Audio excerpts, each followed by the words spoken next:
어느 날 갑자기 찾아와 우리의 목숨을 위협하는 심혈관 질환.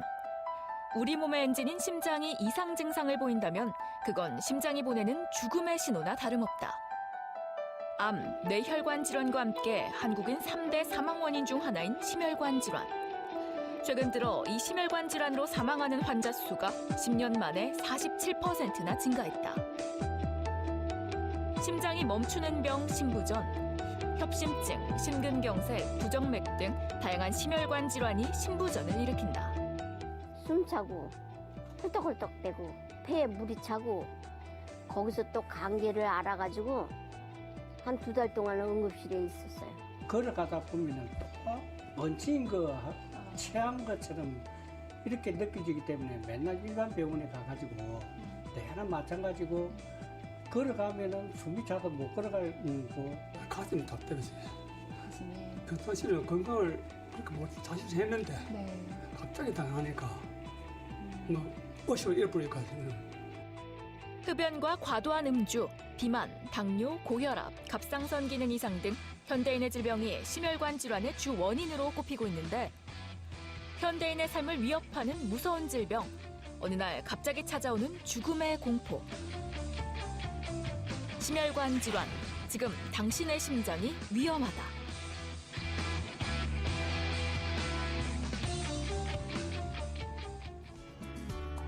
활기찬 아침 맞이하셨습니까? 건강을 지키는 약속 TV 닥터입니다. 어느 날 갑자기 가슴이 답답하고 숨이 차는 경우 또 숨이 멎을 정도로 가슴이 답답한 통증이 느껴질 때는 우리 심장이 보내는 SOS로 인식하셔야 됩니다. 이걸 그냥 방치할 경우에는 심장마비로 이어져서 결국에는 돌연사가 올 수 있다고 하더라고요. 말만 들어도 무섭습니다. 심장마비. 이 심장마비가 병원이 아닌 다른 곳에서 발생을 하면 소생할 확률이 40명 중에 1명밖에 안 된다고 합니다. 왜냐하면 4분 안에 치료를 시작해야 되는데 그러기도 힘들고 주변에 도와주실 만한 분들도 많지 않은 경우가 많거든요. 그러다 보니까 우리나라에서 사망 원인 3가지, 암, 뇌혈관 질환, 심장 질환 이렇게 해서 늘 3위 안에 들어갑니다. 전 세계적으로는 어떨까요? 전 세계 사망 원인 1위가 심혈관 질환이라고 합니다. 네, 특히 평소에는 그 증상이 잘 나타나지 않는 경우가 많고요. 증상이 나타났다 하더라도 급작스럽게 돌연사로까지 이어질 수 있기 때문에 더욱더 무서운 게 바로 이 심혈관 질환입니다. 그래서 오늘은 심혈관 질환에 대해 BHS 한서병원 심장수술센터장 허지학 흉부외과 의학 박사님과 함께 이야기 나눠보도록 하겠습니다. 안녕하십니까? 아유, 반갑습니다. 네, 앞서 말씀드린 것처럼 우리나라 3대 사망 원인 중 하나입니다. 그렇기 때문에 정말 많은 사람들이 이 심혈관 질환 때문에 고통받고 계시더라고요. 예, 여러분들 알고 계시는 유명인들 중에도 굉장히 많으십니다. 이건희 회장님, 그죠? 네. 배우 임현식 씨, 배우 삼희자 씨, 그리고 그 야구 해설가 하일성 씨. 그분도 계시네요. 그 댄스 그룹 거북이의 터틀맨. 그죠? 네. 개그맨 김현고 씨 이런 많은 분들이 심근경색으로 고생을 하셨거나 돌아가시거나 하셨죠. 네, 누구도 피해갈 수 없기 때문에 무서운 게 바로 이 심혈관 질환인 것 같은데 더욱더 무서운 이유가 있다고 하더라고요. 사망 원인으로는 2위 내지 3위를 차지하고 있는데 예상하지 못하고 갑자기 당하게 되는 그 돌연사의 원인으로는 가장 흔한 게 심장 질환입니다. 그렇기 때문에 더욱 위험하다고 할 수 있고요. 네. 암인 경우에는 이미 알고 있는 질환이 점점 악화되고 진행돼서 돌아가시게 되지만 심장 질환인 경우에는 진단을 받지 못한 상태에서 갑자기 진행되기 때문에 암보다 더욱 위험하다 이렇게 이야기할 수 있습니다. 네. 제일 무서운 게 진짜 갑자기란 말인 것 같아요. 급작스럽게 갑자기. 근데 왜 갑자기 생기는지가 참 궁금해요. 아무래도 심장이 좀 운동을 많이 해서 끊임없이 활동을 해서 그런 건가요? 그렇죠. 정말 고생을 많이 하는 그 심장을 지금 제가 들고 있습니다. 네. 모형인데요. 네. 실제로는 이거보다 조금 더 작긴 합니다만은 네. 심장은 보통 왼쪽에 있는 게 아니라요. 가슴 거의 정중앙에서 약간 왼쪽에 있습니다. 크기는 이거보다는 조금 더 작아서 자기 주먹보다 조금 더 크다. 그 정도로 생각을 하시면 될 것 같고요. 분당 70회 정도 뛴다고 치면 하루에 10만 번을 뛰는 거고 70세 노인 같은 경우에는 평생 26억 회 뛰는 게 되는 겁니다. 네. 한 번 펌핑을 할 때마다 피를 한 80cc 정도를 내뿜게 되고요. 이걸 하루량으로 따지면 무려 7,000리터가 됩니다. 7,000리터. 7,000리터. 정말 어마어마한 양이네요. 그렇죠. 이걸 1.5리터짜리 병으로 따지게 되면 네. 4,660개 정도가 됩니다. 와. 더 놀라운 건 이 아이가 평생 한 번도 단 1초도 쉬지 않고 뛰고 있다라는 거죠. 그러다 보니까 너무 고생을 많이 해서 그런지 이제 슬슬 병이 나타나기 시작합니다. 선생님, 어떤 병들이 생기게 되나요? 질환으로는 네.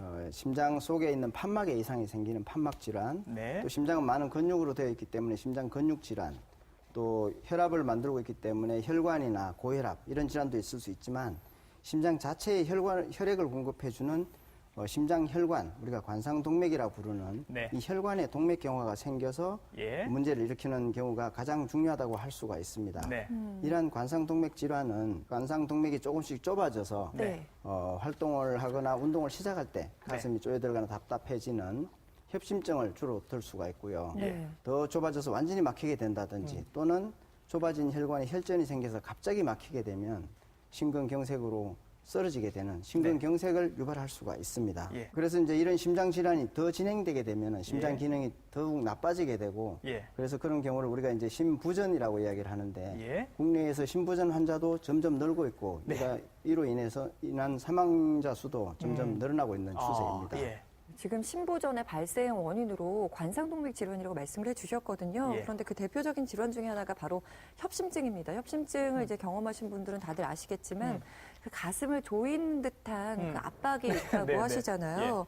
호흡곤란을 많이 얘기하시던데. 그거 좀 왜 이상하죠. 그런 가슴 건가요? 통증은 이해가 돼요. 네. 심장병이니까. 그런데 네. 호흡이 왜 곤란한지 그거 좀 이상하지 않아요? 그러게요. 네. 특히 그 어머님들 계단 오르시다가 숨 찬다는 분들 많이 계시잖아요. 네, 네, 네. 근데 사실 계단 오르면 누구나 힘들죠. 그렇기 때문에 그냥 좀 쉬었다 가면 되지 네, 네, 이렇게 네. 생각하시는 분들 많이 계시잖아요. 아마 많은 분들이 이게 심장에 이상이 있어서 내가 이렇게 가슴 답답하구나. 정말 호흡곤란이 오는구나. 이렇게 생각하시지는 않으실 것 같아요. 저도 이제 그 환자분들한테 이야기를 할 때 네. 예. 늘 가슴 중앙에 네. 심장이 있고 양옆에 폐가 있는 폐와 네. 심장이 같이 있는 그림을 보고 설명을 드립니다. 예. 그래서 우리가 호흡을 해서 폐를 거친 혈액이 심장을 통해서 온몸을 순환하기 때문에 심장 기능에 이상이 생긴 경우에는 네. 흉통뿐만 아니라 숨이 차다는 이런 호흡곤란 증상을 호소할 수가 있습니다. 네. 근데 환자들은 보통 운동을 할 때 숨이 좀 답답해지는 증상을 느끼면 예. 내가 운동이 부족해서 그런가 또는 네. 피곤해서 그런가 몸무게가 늘어서 그런가 이렇게 생각을 하시기 때문에 그러니까요. 그냥 예. 넘어가는 경우가 많고 맞아요. 그래서 치료 시기를 놓치는 경우가 종종 있습니다. 흔히 일반적으로 알고 있는 협심증은 이렇게 막 심한 운동을 할 때, 네. 계단을 막 올라가거나 산을 올라가거나 아니면 힘쓸 때, 그러니까 무거운 거를 휙 들어올리다가 갑자기 가슴 윽 하고서 쥐게 되는 그런 가슴 통증. 그런 게 보통 일반적인 협심증으로 알고 있는데 스트레스를 받거나 뭐 술을 마시다가도 통증이 오는 그런 이상한 경우도 있다면서요. 관상동맥 질환이 있어서 예. 협심증이 생기는 경우는 이해가 되는데 네. 일할 때는 아무런 이상이 없는데 네. 경우에 따라서 스트레스를 받았든지 네. 새벽에 일어났는데 갑자기 가슴이 아파서 예. 가서 검사를 해보니까 이상이 없다 이런 분들도 종종 계시거든요. 네.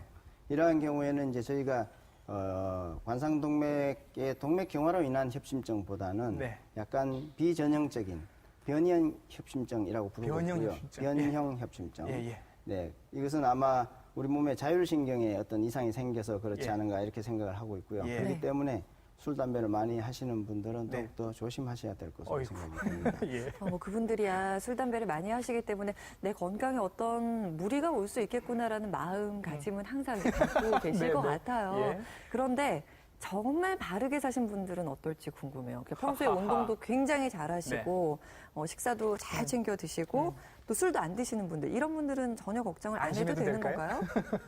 건가요? 제 환자 중에서 예. 운동을 아주 좋아하시고 네. 또 예. 남들보다 활동이 더 왕성해서 히말라야까지 예. 다녀오신 분이 있는데 나이도 50대 예. 또는 60대 초반 이런 분들이 질환이 없을 것 같은데도 예. 질환이 심해져서 수술까지 받으셨거든요. 예. 근데 그분은 자세히 이력을 찾아보니까 네. 육식을 많이 좋아하세요. 그리고 어. 혈중 콜레스테롤이 높고 예.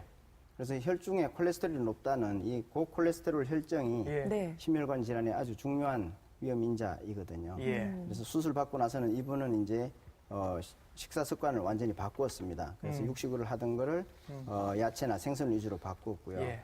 또 경우에 따라서는 술, 담배도 안 하고 고기도 먹지 않는데 질환이 오는 경우도 있습니다. 네. 아마 가족력이 있지 않을까 이렇게 생각을 해서 그럴 수 있죠. 집안 네. 내력을 의심해 볼 수가 있고요. 예. 어떤 경우에는 전혀 원인을 찾을 수 없는 경우도 있습니다. 아무런 위험 인자가 없는데 예. 질환이 생긴 경우 아. 환자들은 많이 억울해하죠. 답답하겠네요. 네. 많이 그렇군요. 억울해하는데 그런 경우도 있을 수 있습니다. 예, 예. 그렇군요. 히말라야 다녀오셔도 안심할 수가 없다고 하니까 뭐 금정산이나 장산 정도 다니시는 분들을 안심하시면 안 될 것 같습니다.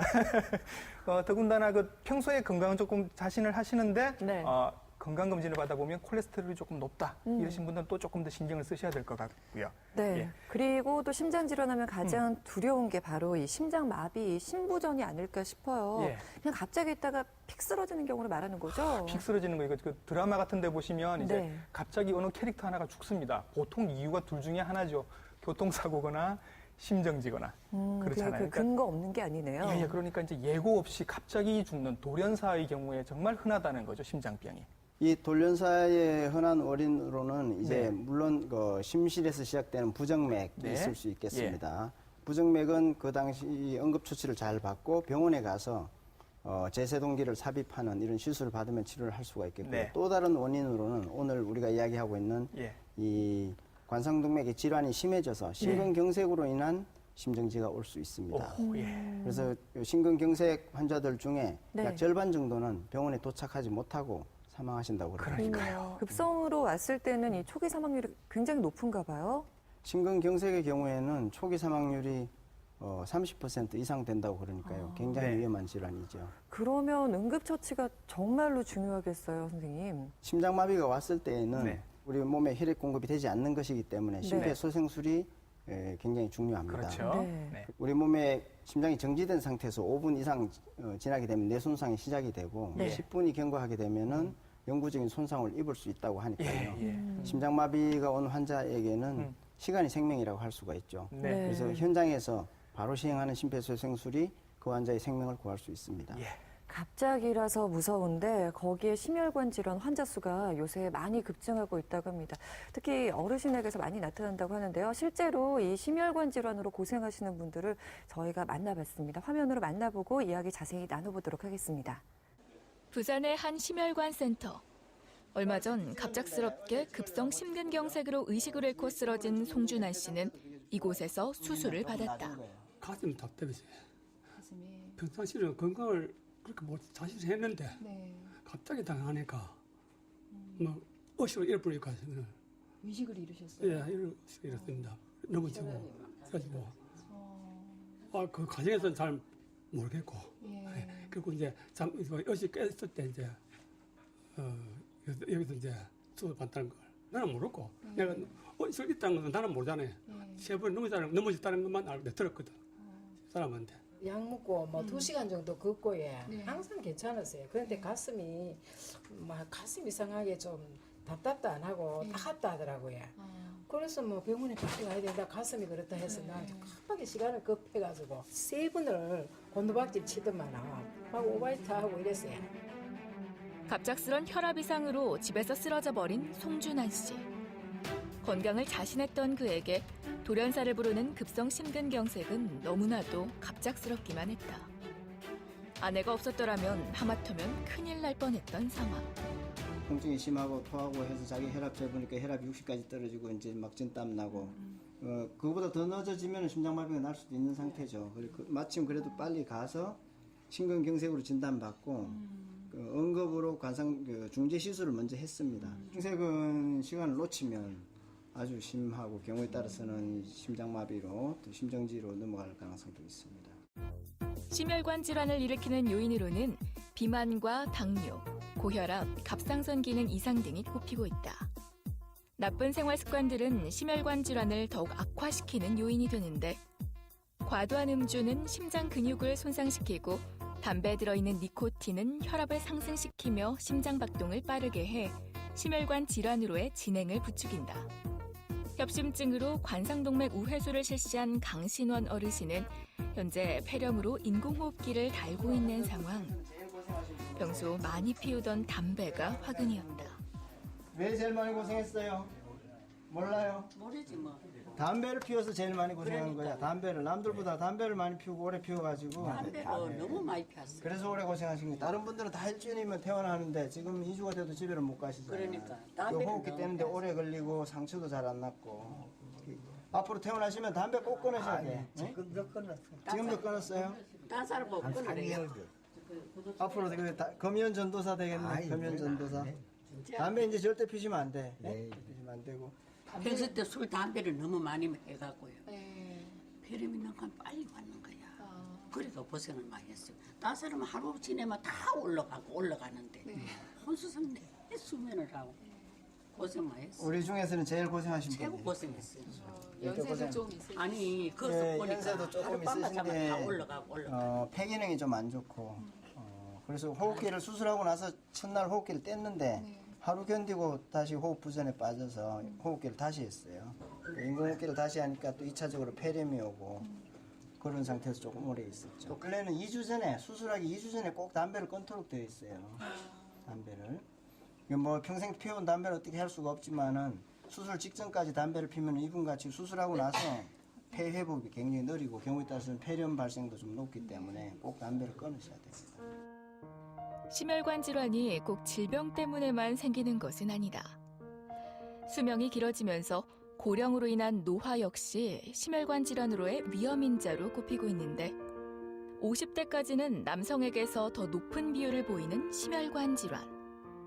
폐경기를 거친 60대엔 여성 환자 수가 급격히 늘어 남성을 역전하는 양상을 보이고 70대를 넘어서면 여성이 남성 대비 1.2배나 높은 것으로 나타났다. 할머니 괜찮으세요? 예? 속이 메스꺼워요? 진땀은 안 나고? 숨 안 차요? 숨? 숨 천천히 크게 해봐요. 또 한 번 더요. 네. 지금 숨소리는 아주 좋아요. 숨소리는. 응? 가래도 별로 없고 좋은데 그래도 좀 심호흡을 많이 하셔야 돼. 심호흡. 그리고 가만히 누워있지 말고 좀 앉아있고 옆으로 돌아눕고. 75세 이영순 할머니. 평소 가슴이 답답해 병원을 찾게 됐는데 최근에 이영순 할머니처럼 노인이면서 여성인 경우 협심증으로 입원하는 사례가 늘고 있다. 네, 안녕하세요. 심장질환은 수술을 했다고 해서 안심할 수 있는 질환이 아니다. 치료 후에도 꾸준히 사후 관리에 힘쓰지 않으면 또다시 재발을 내서 재수술을 할 수도 있기 때문. 네. 문익수 씨는 2001년 수술 이후 15년 만에 재수술을 받은 케이스다. 네. 처음엔 들어갈 때는 재수술을 한다 해서 네. 마음이 불안하고 막 네. 굉장히 막 혼동되고 이랬는데 막 안 하려고 그냥 나가려고 했는데 우정도 교수님이 이래 나가면은 가다가 쓰러진다고 못 내보낸다고 이래가고 한다 했거든요. 그냥 갔으면 진짜로 잘못될 수도 있어요. 네. 다시 병원을 찾았을 때 관상동맥을 잇는 혈관이 막혀 제대로 혈액이 내려가고 있지 않았던 상황이었다. 15년 전이죠. 15년 전에 관상동맥 우회수를 받았어요. 그 당시에는 이제 협심증으로 관상동맥 우회수를 받았는데 비교적 잘 유지되다가 최근에 굉장히 악화된 겁니다. 그래서 지금 보면은 여기 관상동맥에 이렇게 약간 석회화가 되어 있는 이런 것들이 많고 자기 혈관이 작은 것은 이 관상동맥의 동맥경화가 굉장히 심하다는 것을 이야기해 주는 거고요. 15년 전 당시 오래 걸으면 숨이 차서 제대로 걷기가 힘들었던 문익수 씨. 그는 당시 협심증 및 심부전 진단을 받고 관상동맥 우회수를 받았다. 그러나 수술 이후에도 생활 습관이 고쳐지지 않아 다시 재발한 심혈관 질환. 이번에는 내흉동맥을 이어주는 재관상동맥 우회수를 실시. 문익수 씨는 이번 수술로 새로운 삶을 기대하고 있다. 네, 안녕하세요. 예. 어디 잘 지내셨어요? 네, 앉으세요. 예.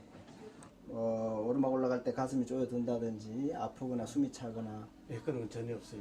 수술 전에는 그런 증상이 좀 있으셨잖아요. 예, 오늘도 목욕탕 3층까지 막 일부러 뛰어 올라갔어요. 네. 그런데 전혀 괜찮더라고요. 괜찮아요? 예. 사실은 입구 쪽이 많이 좁아지는. 평소 건강이라면 자신 있다는 오재봉 씨는 얼마 전 갑작스런 협심증으로 가슴이 답답해 수술을 받았다. 가족력이 있거나 고혈압이거나 콜레스테롤이 높거나 또는 당뇨, 비만 이런 정도의 위험도가 있는 환자들한테 흔히 생기는 것으로 알려져 있는데 일부 환자들은 그런 위험도가 전혀 없이 또 겉보기로도 건강해 보이는데 혈관 질환은 꽤 심하신 분들도 있을 수 있습니다. 있을 수 있고 사실은 그런 분들이 어떤 면에서는 숨어 있는 분들이기 때문에 더 위험하다고 할 수가 있고 가끔 신문 지상에서 이제 보면 갑자기 돌연사 하시는 분들 또는 뭐 갑자기 쓰러져서 신문에 나시는 분들 그런 분들이 비교적 증상이 경미하고 위험 인조가 적어서 좀 예방이나 검사에 소홀히 했던 분들이 오히려 신경경색이 갑자기 올 여지가 있습니다. 평소 건강관리를 자신했던 사람에게도 갑작스럽게 찾아올 수 있는 심혈관 질환. 그 누구도 안심할 수 없기에 더욱더 각별한 주의가 필요하다. 네, 그 누구도 안심할 수 없다는 게 참 무서운 말인 것 같습니다. 저희가 이렇게 화면을 통해서 만나보니까 저희가 생각했던 것보다 더 흔한 질환이 바로 이 심혈관 질환이 아닐까라는 생각이 드는데요. 근데 이 환자분들의 연령대를 보니까 다들 어느 정도 연세가 있으시네요. 제가 수술하는 환자도 사실 30대, 40대는 거의 없고요. 50대에 이제 수술하는 환자가 조금 생기기 시작하고 대부분은 60대, 60대 후반이나 70대 초반이 많습니다.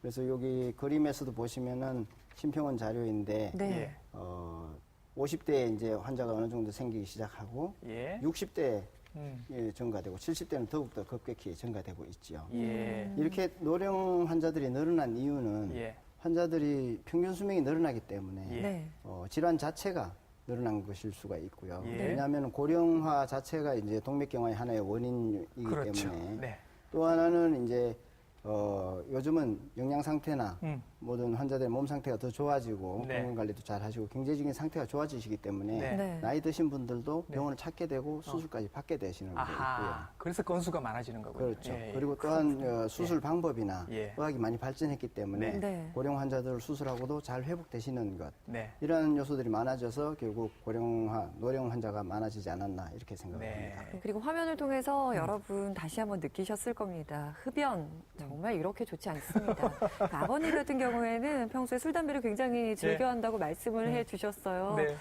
그런데 그 아버님께서 언급하신 병 중에 하나가 바로 폐렴이 있었거든요. 근데 폐렴 사실 어르신들이 굉장히 두려워하는 질환 중에 하나죠. 그렇죠.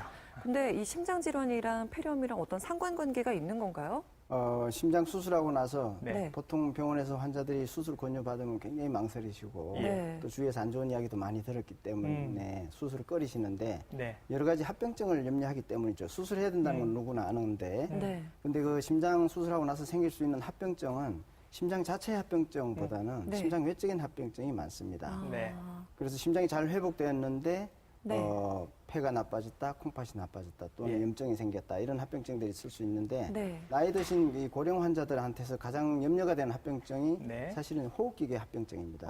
그래서 수술 받기 전에도 제가 할머니, 할아버지들한테 항상 드리는 말씀은 다른 것은 병원에서 의사들이 다 알아서 하지만 호흡은 어떻게 해줄 수가 없다. 내가 심호흡해야 되고 내가 가래를 뱉어내야 되고 그러지 않으면 인공호흡기를 더 오래 하게 되고 인공호흡기를 오래 하게 되면 폐렴이 생길 수가 있고 전체적으로 회복이 지연될 수 있다는 것입니다. 무서운 게 바로 이 심혈관 질환이기 때문에 치료는 꼭 하셔야 됩니다. 폐렴 무섭다고 치료를 안 하실 수는 없는 거죠. 그래요. 흡연이 얼마나 좋지 않은지 저희가 말씀을 드렸고 이외에도 위험인자가 있으면 좀 짚어주시죠. 동맥경화의 위험인자 요즘 신문지에서 워낙 많이 발표가 되었기 때문에 모든 분들이 상식으로 사실 알고 계시는데요. 다시 한번 정리를 해보면 우리가 조절할 수 없는 위험인자들이 있습니다. 사실은 이 조절할 수 없는 위험인자가 더 큰 원인일 수가 있고 그래서 위험인자가 없는데도 병이 생기는 경우가 있습니다. 그래서 그런 조절할 수 없는 위험인자로는 일단 나이가 드시는 것, 고령 자체가 위험하고요. 그다음에 두 번째가 가족력, 유전적인 배경이 가장 중요한 위험 요소로 되어 있고 남성에서 더 많이 발생할 수 있는 것으로 되어 있습니다. 그렇지만 이러한 부분은 우리가 조절할 수 없는 부분이고요. 그렇죠. 조절할 수 있는 위험인자 중에서는 이제 주위험인자, 부위험인자 이렇게 나눠서 이야기를 하는데 주된 위험인자로는 콜레스테롤이 높은 것, 고지혈증, 고콜레스테롤 혈증이라고 하는 게 가장 위험한 인자가 되겠고요. 그다음 고혈압, 그다음이 흡연입니다. 그래서 이 주위험인자 세 가지, 고콜레스테롤 혈증, 고혈압, 흡연, 그리고 아까 말씀드린 가족력, 그리고 또 하나 당뇨 이렇게 합쳐서 5대 위험인자 보통 이렇게 이야기를 하고 있고요. 이거 위에 운동 부족이나 비만, 스트레스 등등도 위험인자로 간주할 수가 있습니다. 근데 보통 보시면 고지혈증, 고혈압, 당뇨에 대해서는 많이 알고들 계시는데 흡연이 예. 이렇게 주위험 인자라는 걸 모르고 계시는 분들이 모르시는 분 많습니다. 많아요. 네, 네. 담배를 태우신다는 것은 예. 고혈압, 예. 고지혈증 병을 내가 하나 사는 거나 마찬가지예요. 아. 네. 반대로 담배를 끊는다는 것은 예. 나한테서 그런 중요한 질환 하나를 없애는 거나 마찬가지입니다. 아, 그러니까 흡연을 지금 선생님께서는 그 습관이 아니라 아예 병으로 보고 계시는 거네요. 흡연은 주요 질환의 하나입니다. 아. 기호식품이 절대 아닙니다. 네. 네. 이만큼 안 좋다고 네. 오늘도 다시 한번 강조해서 말씀드립니다. 예. 흡연하시는 분들은 진짜 그냥 담배의 양을 줄이는 게 아니라 네. 금연을 꼭 하셔야 된다는 네, 점 네, 네. 다시 한번 유념하시기 바랍니다. 그런데 궁금한 게요. 예. 지금 남성에게서 많이 나타나는 위험 인자가 있다고 또 말씀을 해주셨는데 네. 앞서 그래프를 보니까 예. 70대 이상에선 여성에게서 더 많이 나타난다고 그런 경향이 하더라고요. 보이죠. 그러니까 네. 20대, 30대에서는 확실히 나이 그 남자들이 많습니다. 그러다가 50대 전후에서 이제 여자들이 많아지기 시작하거든요. 70대까지 가면 여자가 더 많다는 얘기도 있고 아직까지는 여자보다 남자가 많다는 말도 있습니다. 50대 전후라고 하니까 폐경이 생각이 나잖아요. 그러면 혹시 심혈관 질환도 여성 호르몬하고 관계가 있지 않을까라는 생각을 하게 되는데 어떻습니까, 네. 선생님? 통계적으로 보면 예. 나이가 들수록 남자, 여자 공히 질환이 급격히 상승되고요. 네. 특히 남성에서는 65세 이상이 65세 이하보다 한 2배 정도 발생률이 높은데 반해서 네. 여성에서는 65세 이상의 발생률이 3배 이상으로 급격히 증가된다고 네, 네. 알려져 있습니다. 예. 네. 또 질환이 발병이 되더라도 남성에게서는 심근경색이나 합병증이 있는 협심증으로 좀 중증 질환으로 오, 발현되는 데 그렇군요. 비해서 예. 네. 여성인 경우에는 안정형 협심증으로 좀 예. 가볍게 얌전한. 발현되는 경우가 많아서 예. 아마 여성 호르몬인 에스트로겐이 여기에 중요한 역할을 하고 있지 않은가. 그래서 폐경을 지나면서 호르몬 환경이 바뀌면서 네. 질환이 증가되는 것이 아닌가 이렇게 추정은 할 수 있습니다. 네. 남성에게서 더 많이 생긴다는 것은 어떤 생물학적인 요인보다는 네. 사회 환경적인 요인도 굉장히 많습니다. 그래서 남성들이 더 많은 업무와 예. 스트레스와 예. 그래서 또 대인관계 속에서 술, 담배 이런 위험 요인들에 노출될 가능성이 더 많기 때문에 예. 발병이 더 많은 것이 아닌가 이렇게 생각하고 네. 있습니다. 예. 지금까지는 그런 사회적 요인이 통했지만 요새는 또 여성의 사회 진출이 굉장히 높아졌잖아요. 결국 여성이 더 많아지겠네요. 네, 앞으로는 여성들도 네. 진짜 이 심혈관 질환에서 자유로울 수가 없겠구나라는 네, 네. 생각이 들었습니다. 근데 이 박사님 말씀 중에 지금 여성이랑 남성이 심장 질환이 나타나는 양상이 다르다고 말씀을 해주셨어요. 네. 어떻게 다른 건가요? 남성인 경우에는 네. 뭐 흉통이 주이지만 경우에 따라서는 호흡곤란이 있을 수도 있고 그러한데 여성인 경우에는 저희들이 그 소화기 질환이 많고요. 네. 그래서 환자분들이 매석거린다, 속이 안 좋다. 예. 그래서 소화기 질환으로 오인받는 경우가 간혹 있습니다. 예. 네. 그러니까 제가- 속이 안 좋다고 생각했는데 이게 심장 질환일 수도 있다고요. 그렇죠. 네. 그래서 어제 밤에도 사실 저희가 응급수술을 예, 예. 했는데 네. 예. 지금 이야기 나누는 주제랑 맞는 것 같습니다. 네, 네. 할머님이시고 여자분이에요. 예. 네. 근데 환자분은 매석거리고 숨도 차지만 좀 매석거리고 토할 것 같은 증상이 있으니까 가슴 소화기- 아프다는 말씀은 안 하셨던 거예요? 가슴도 좀 아프셨는데 네, 네. 그것보다는 매석거리고 진땀 나고 예. 그러니까 보통 우리가 체했다고 생각하는 네, 증상이 그렇죠. 있으니까 예. 소화기내과를 먼저 가셔서 외래를 보고 이 병원 다니고 저 병원 다니다 안 돼서 네. 심장내과로 외래가 끝날 무렵에 오신 거예요. 네, 혈관 네. 촬영을 해보니까 심근경색 초기 단계고 아주 심한 상태여서 아. 지체할 수가 없는 상태가 되었습니다. 그래서 예. 응급수술하고 회복되어서 오늘 예. 병실로 올라갈 겁니다. 아유, 어제 있었던 일이라고요? 어젯밤에 있었습니다. 아이고, 다행입니다. 그러셨군요. 어머님들 보십시오. 그러니까 속이 좀 이렇게 소화가 잘 안 되고 숨이 조금 가쁘고 해서 엑스레이도 찍어보셨는데 별 문제가 없고 내시경도 해보셨는데 별 문제가 없습니다. 그러면 심장을 의심을 해보셔야 되는 겁니다, 여러분. 그냥 내가 살이 쪄서 그렇고 뭐 나이가 들어서 그렇고 그런 게 아닐 수 있거든요. 꼭 검사 한번 해보시기 바라겠고요. 특히 어머님들 중에 그 고혈압, 당뇨 있으시고 또 친정 가족분들 중에 심장병 있으신 분들은 꼭 검사해 보셔야 합니다. 여기서 저희가 수술 얘기를 안 해볼 수가 없을 것 같아요. 수술이 그렇죠. 꼭 필요하신 분들이 네, 계시잖아요. 근데 사실 심장 수술 하면은 이게 진짜 쉬지 않고 뛰어야 되는 기관인데 수술을 한다? 굉장히 겁도 나고 네. 진짜 해도 되나 이런 걱정하시는 분들 많이 계실 것 같아요. 어떤 방식으로 이루어지게 되는 건가요? 심장 수술 많이 발전했습니다. 네. 그런데 심장 수술 중에서도 관상동맥 수술은 정말 많이 발전해서 최근에는 거의 합병증 없이 네. 일주일 내로 대부분들 퇴원들 하고 계시는데 예. 이 관상동맥은 여태까지 이야기가 있었지만 네. 심장을 먹여 살리는 혈관이죠. 네. 심장의 혈액 공급을 담당하고 있는 혈관인데 대동맥에서 나와서 심장의 전면, 그다음에 측면 아래쪽 이렇게 세 가지 영역으로 네. 심장 왕관 모양으로 둘러싸고 심장이 혈액을 공급해주고 있습니다. 예. 여기에 동맥경화가 생겨서 혈관이 좁아지게 되면 네. 심장 수술은 그 좁아진 아래쪽에 네. 다른 혈관을 이용해서 우회수를 해줌으로써 우회술. 우회로 아시죠? 네. 차 막혔을 때 네, 우회로 돌아가는 다른 길. 거죠? 네, 네. 네. 네. 주된 도로가 막혔을 때 다른 네. 우회로를 연결해서 네. 혈액순환을 정상화시켜주는 수술을 우리가 관상동맥 우회술이라 하고 있고요. 네. 심장 수술 중에서는 가장 많이 하는 수술입니다. 네. 가장 많이 하는 수술인데 네. 그럼 이 우회로로 연결해주는 혈관은 어떤 혈관을 사용하느냐? 심장 혈관이 굉장히 가늡니다. 네. 1mm 내외로 가늘기 때문에 네. 인조 혈관을 사용할 수가 없고요. 예. 자기 몸에 있는 혈관을 사용해서 하는데 아. 마침 심장 주위에 네. 가슴 속에 심장 주위에 내흉동맥이라는 혈관이 있습니다. 가슴 네. 안쪽으로 흐르는 두 개의 혈관이 있는데 예. 이 내흉동맥이 관상동맥과 크기나 구조가 아주 유사하고요. 또 이 내흉동맥은 동맥경화가 잘 침범하지 않고 혈관 확장 물질을 분비합니다. 네. 그래서 관상동맥을 위한 하나님의 선물이라고 할 수 있는데 아. 이 혈관을 이용해서 관상동맥 수술을 한 경우에는 오랫동안 다시 막히거나 재발하는 일이 없고 예. 심지어는 10년 이상 재소통률이 95% 이상 된다. 예. 20년 이상도 괜찮다. 이런 예. 논문들이 많이 나와 있습니다. 예. 그렇군요. 지금 들으시는 분들 중에 조금 헷갈리실 수도 있을 것 같은데 협심증하고 심근경색하고 네. 정확하게 구분이 잘 안 되시는 분들이 계실 텐데 협심증은 아직 다 막힌 게 아니고 피가 조금 부족한 거고요. 네. 완전히 막혀서 일부 부위가 죽어버리는 게 심근경색인 건데 이렇게 이제 병이 조금 다릅니다만은 네. 수술은 똑같다는 얘기를 제가 들었거든요. 네. 이게 어떻게 된 겁니까? 심장은 우리 몸의 엔진이라고 하죠. 네. 엔진이라고 하는데 관상동맥은 연료 파이프라고 할 수 있습니다. 그러면은 협심증은 연료 파이프에 녹이 슬거나 연료 파이프가 좁아진 거예요.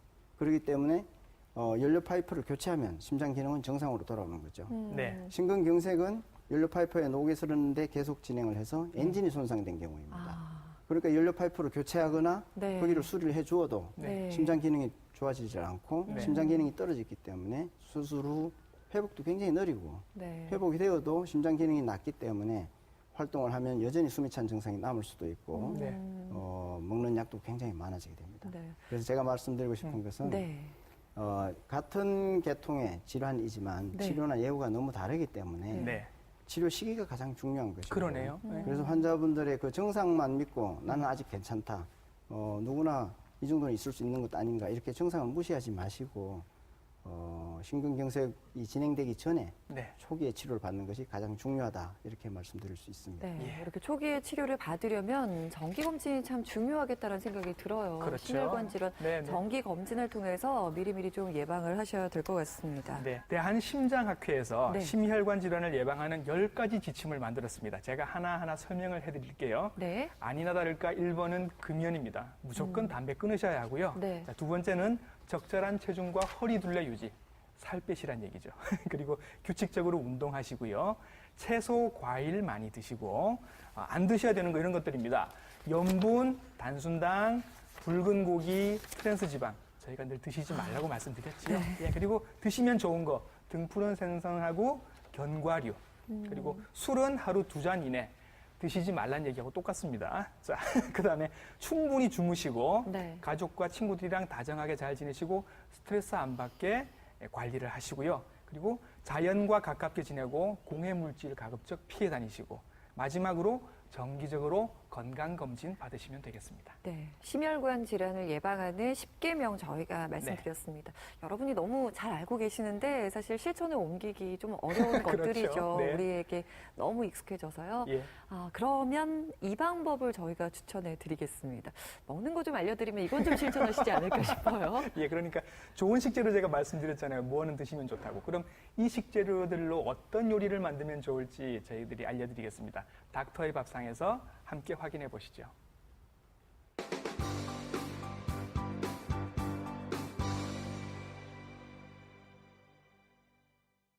선생님 어디 가시려고 이렇게? 안녕하세요. 반갑습니다. 네. 어디 가시는 거예요? 예, 야채 좀 뜯으러 가려고요. 무슨 야채 들으시고? 오늘은 돈나물이라고 들어보셨어요? 예, 그거 뜯으러 갈 겁니다. 그게 심혈관을 깨끗하게 하고 피를 맑게 해주는데 최고의 봄에는 보약입니다. 닥터의 밥상. 오늘은 콜레스테롤은 낮추고 혈액순환을 돕는 요리, 심혈관 질환을 예방하는 사과 양배추 볶음과 돌나물 샐러드 함께 만들어 보실까요? 돈나물 봐. 벌써 이리 컸어. 돈나물이 이 피를 맑게 해주고 각종 심장병이라든가 이런데 나쁜 어혈들을 제거를 해주는데 최고라고. 얘가 기운이 있어가 탁 치고 넘어간다. 이렇게 된다. 한창 제철을 맞은 비타민 C에 이 보고 색깔 돌나물. 이대로 심장에 좋은 거예요. 좋은 피를 생성을 해주는 작용을 하는데 한 접시 딱 되는 게 완성. 비릿한 맛. 그 맛 때문에 사람들이 잘 안 먹는데 세이지가 그 비릿한 맛을 이런 것들이 싹 잡아줘 버린다고. 약용식물 세이지와 함께 씻어주면 비릿한 맛이 단번에 사라집니다. 사과와 양배추는 먹기 좋은 크기로 썰어준 뒤에 고추와 마늘을 넣고 볶아줍니다. 양배추와 사과를 넣고 간장을 넣은 뒤에 참기름을 둘러주면 사과 양배추 볶음 완성! 사과 자체에 당분이 있어 설탕은 전혀 들어가지 않습니다. 돌나물 샐러드에 들어갈 소스는 간장과 매실액, 그리고 마늘과 후추를 넣어 간편하게 만들 수가 있는데요. 원하는 만큼 돌나물에 소스를 둘러주면 돌나물 샐러드도 손쉽게 완성입니다. 특히 사과는 칼륨이 풍부해 혈압을 낮추는 데 효과가 있고 돌나물은 피를 맑게 해주는데요. 양배추는 동맥 내 혈전 생산을 줄여 심혈관 예방에 도움을 줍니다. 예, 지금이 딱 적당한 시절입니다. 사과의 향기, 양배추의 단맛 어우러져 가지고 꿀을 먹는 것 같아. 잘 익은 꿀. 여러분도 사과 양배추 볶음과 돌나물 샐러드 꼭 한번 만들어 보세요. 돌나물 샐러드 이 시기에 딱 해먹으면 맛있겠다. 좋을 만한 음식이네요. 예. 튀기지 않는 조리법 그리고 자연 그대로 네. 채소를 좀 많이 챙겨 드시는 게 예. 역시나 건강에 좋네요. 그러니까요. 네. 예. 운동법이 있으면 좀 추천해 주시면 좋을 것 같아요. 심장하면 유산소 운동입니다, 여러분. 유산소 운동 중에 뭐 여러 가지가 있는데 여러분들 좋아하시는 거 하시면 되고요. 걷기도 좋고 네. 수영도 좋고 자전거 타시는 것도 좋습니다. 단 너무 설렁설렁 하시면 안 됩니다. 땀이 이렇게 나고 옆 사람하고 조금 대화가 힘들 정도의 강도가 좋습니다. 내가 어제 우리 집 아빠 때문에 내가 미치겠다. 요 정도 수준까지 하셔야 됩니다, 여러분. 그 이상을 넘어가면 심장에 또 무리가 올 수 있는 무리가 거죠. 오니까. 네네. 그래요. 네. 노화로 인한 현상은 어쩔 수가 없습니다. 뭐 나이 들어가는 건 그냥 자연스러운 현상이니까요. 하지만 그 전에 우리가 피할 수 있는 방법이 많이 있으니까요. 꼭 참고하셨으면 좋겠습니다. 마지막으로 선생님께 좀 당부의 말씀 부탁드리겠습니다. 심장 질환, 네. 1980년대 이전까지만 하더라도 우리나라에서는 판막 질환이 주였고요. 그랬었죠. 네. 예. 네, 그 당시만 하더라도 이런 관상동맥 질환이나 협심증, 심근경색은 선진국의 병이다, 서구의 질환이다 이렇게 이야기를 했었죠. 네. 그렇지만 이제 미국이나 이런 선진국에서는 관상동맥 질환이 줄어들고 있다고 합니다. 네. 그렇지만 아시아나 중동, 라틴 아메리카 이런 데서는 여전히 사망률 1위를 차지하고 있고 점점 네. 증가되는 추세라고 합니다. 네. 그래서 저희도 환자 증상에만 의존하지 말고 환자가 네. 숨이 차다, 가슴이 아프다, 쓰러졌다 이런 증상에만 의존해서 치료를 할 것이 아니고 환자의 위험 인자를 찾아서 정기 검진을 하고 네. 질환이 발견된 경우에는 보다 조기에 병원을 방문해서 적극적으로 치료하는 것. 네. 이것이 심장 질환을 위해서는 가장 중요한 방침이 아닐까 이렇게 생각합니다. 그렇죠. 네. 누구도 예외일 수 없고 갑작스럽게 찾아올 수 있는 게 바로 이 심혈관 질환입니다. 다시 한번 말씀드립니다. 국내 사망 원인 세 손가락 안에 들고요. 돌연사의 가장 큰 주범입니다. 그렇기 때문에 정기 검진 필요하다는 점 다시 한번 강조드리겠습니다. 오늘 심혈관 질환에 대해 BHS 한서병원 허재학 심장수술센터장님과 함께 이야기 나눠봤습니다. 고맙습니다. 수고하셨습니다. 네, 감사합니다. 네, 평소에 다리를 많이 사용하지 않았는데도 다리가 무겁다든지 다리가 잘 붓는 분들은 하지 정맥류를 의심해 봐야 됩니다. 하지 정맥류 하면은 이제 일단 이 종아리에 푸른 혈관이 울퉁불퉁하게 튀어나와 있는 이 모습을 딱 떠올리실 텐데요. 그런데 이런 증상이 없는 하지 정맥류도 있다고 합니다. 이 하지 정맥류를 방치할 경우에는요, 피부 궤양이나 심각한 합병증으로까지 이어질 수 있다고 하거든요. 그래서 다음 주 이 시간에는 하지 정맥류에 대해 부산대학교 병원 흉부외과 정성훈 교수님과 함께 이야기 나눠보도록 하겠습니다. 이번 주도 건강하게 생활하시고 다음 주에 건강한 모습으로 다시 인사드리겠습니다. 함께해 주신 여러분 고맙습니다.